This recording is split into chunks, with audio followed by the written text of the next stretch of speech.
এটা আপনার হাজবেন্ড বাচ্চা কাচ্চা আছে না? তুমি এটা ডিভোর্স দিচ্ছেন?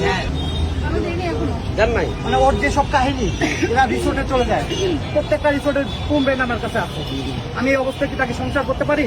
আমি তাকে ডিভোর্স দিচ্ছি, কিন্তু এই ছেলে আমি ওরা ভাত পা বন্ধু ধরছিলাম যে ভাই তুই একটা যদি কোনো কথাবার্তা বলে থাকিস সব তুই এগুলো সব ভুলে যা, আমার হোয়াটসঅ্যাপ তুই সেকেন্ডবার ফোন দিবি না।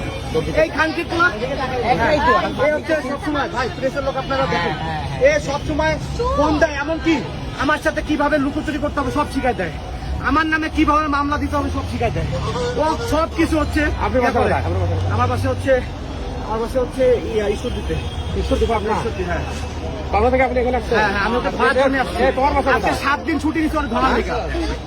এক জায়গায় আমার কুড়িগ্রামে, আমার এলাকায়, আমার নিজস্ব বাড়ি কুড়িগ্রামে, একই এলাকায় বাড়ি, ছোট ভাই হয় কিন্তু বয়স আমার 4 বছর ছোট। ওর সাথে ভাবি সম্পর্ক হাই হ্যালো হইতেই পারে, কিন্তু সে এমন ভাবে আমার পরিবারের নামে ব্লেম দিয়ে তাকে সে কনভিন্স করছে। তুমি ঢাকায় আসছো কেন? এখন ঢাকায় আসছো, ঢাকায় কেন আসছো? ভালো করে কনভিন্স করতে ঢাকায় কেন? সত্যি কথা কন। ভাই প্রেস কি করেন কি আপনি? জব করি। কি জব করেন? রিসোর্টে। কোন রিসোর্টের নাম কর? তোর রিসোর্টের নাম তো বাপও জানে না। কিরণ চুপ করো, তুর করা তুমি আমার জীবন শেষ করছো, আমার 2টা বাচ্চার জীবন শেষ করছো, কেউ কোনো কথা বলবে না। আমার 2টা বাচ্চার জীবন শেষ করছো। হ্যাঁ, কাইটা যেতে হবে না। লাইট করছে ভাই, আমি পোলা একটা জীবন নষ্ট করছে, 2টা বাচ্চা 2টা জীবন নষ্ট করতে হবে। সংসার নষ্ট করছে। আমি চাই ভাই ওটা আমি কিছু করুন না, ওর বিয়ে দিয়ে দেন। আপনার মন এখন কি তুমি কি বিয়ে করবে ওদের?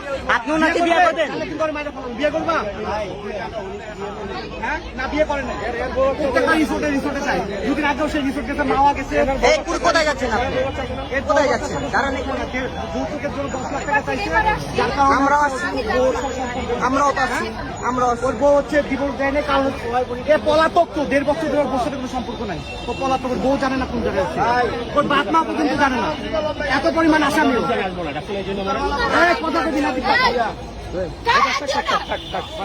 কেন উনি আপনার কি লাগে? উনি কি লাগে? গায়ে হাত দেওয়া যাবে না? গায়ে হাত দেবো না, কিচ্ছু বলবো না। বিয়ে দিয়ে দিয়ে ঝামেলা কি দিয়ে? আমি নিজে উদ্ধার হবো, ভাই তুমি উদ্ধার হবো। পুরো ক্লিয়ার। ওনারে ডিভোর্স দিয়ে ওনারে মেরে দিয়ে আমি সংসার করছি। এটা একটা 5 বছর 6 বছর বাচ্চা আমি নিয়ে নেবো, সমস্যা নেই, কিন্তু ওরে বিয়ে করাই দিয়ে এটা হিসাব ক্লিয়ার করে দেন, নাহলে পরে ভাই কি আপনার বক্তব্য বলেন না কেন? এখন আপনার মন্তব্য বলেন, আপনি কি বিয়ে করবেন না ছেড়ে দিবেন? বিয়ে করবে, সেটা বিয়ে করবে না মেরে ফেলবে, বিয়ে করবে, ও যে অপরাধ করে তাকে মেরে ফেলবে।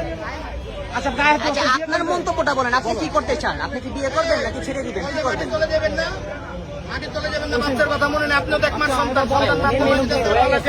তোমার যেটা মনে করো সেটা বলো, তুমি কি বিয়ে করবে? ভাই সরাসরি সবার সামনে বলেন যে সিনকেট হয়ে গেছে, বিয়ে করবে বললে কি বলছে বিয়ে দেব। পুলিশে কি করবে? কি বলে আমার চিনো ভাই উনি মহিলা মানুষ, তাহলে ভাই যদি পুরুষের জন্য একটা অনুমানে দিতাম। মারামারি করা যাবে না, মারামারি করবে, মারামারি করা যাবে না, মারামারি করে বিয়ে দিয়ে দেন। আপনার স্যার বিয়ে দিয়ে ভাই পাবলিক থেকে বিয়ে দেবে।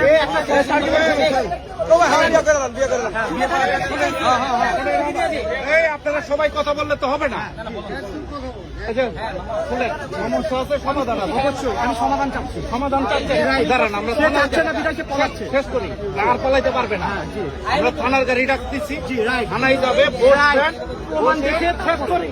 বসে সন্ধ্যামাথায় সিদ্ধান্ত দিবে। ওকে ফাইন, এখন কেউ চিন্তিত হবে না। Fine fine, no problem, I no problem, please. আর আপনি পালানোর চেষ্টা করবেন না। না ছাড়বো না, 3বার তো দিছে স্যার।